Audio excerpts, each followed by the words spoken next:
আমি একটা জায়গায় আমার কনস্টিটিউয়েন্সিতে যাব কলিন্স লেন, যদি অন্য কোনো পার্টির মিটিং থাকতো আমি চাইতাম পারমিশন, তুমি আমাকে না দিলে আমি ভাবতাম অন্য পার্টির মিটিং আছে তাই তুমি আমায় দিচ্ছ না, আমি কিছু ভাবতাম না। কোনো পার্টির মিটিং নেই, এত বড় সাহস ওই গদ্দার একজনকে ভবানীপুরে রিটার্নিং অফিসার করে নিয়ে এসছে, সে বলছে না পারমিশন দেব না, আমি দেখব নির্বাচনের পরে তোমাকে বিজেপি গভর্নর করে না রাষ্ট্রপতি করে, এটাও আমি দেখে নেব।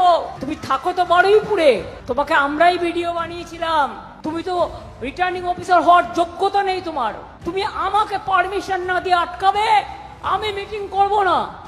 কিন্তু আমি চা খেতে তো যেতে পারি, কি মা বোনেরা, যে কোনো এরিয়ায় গিয়ে অ্যাজ এ ক্যান্ডিডেট আমি তো চা খেতে যেতেই পারি। তুমি আমার চা খাওয়া বন্ধ করো তো, সাহস থাকলে দেখবো, বন্ধ করো।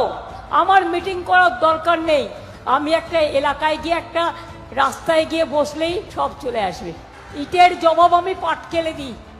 আবার বলছে ইলেকশনের দিন 3টে ওয়ার্ড বেছে নিয়েছে, 74 নম্বর ওয়ার্ড আমার কনস্টিটিউয়েন্সিতে, 77 নম্বর ওয়ার্ড আর 63 নম্বর ওয়ার্ড, ফোর্স লাগিয়ে সেন্ট্রাল ফোর্সকে দিয়ে ছাপ্পা করবে।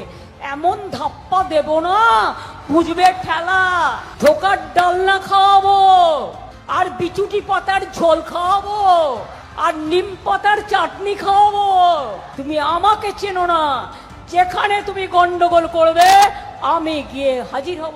তুমি আটকাও আমাকে, আমাকে তুমি ব্যান করবে, আমাকে ব্যান করলে সারা ভারতবর্ষ সারা পৃথিবী আমাকে দেখাবে।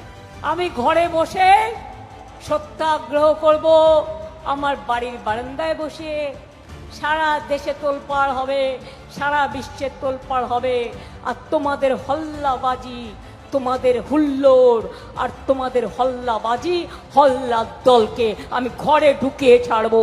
এটা আমার প্রতিজ্ঞা, এটা আমার শপথ, এটা আমার অঙ্গীকার।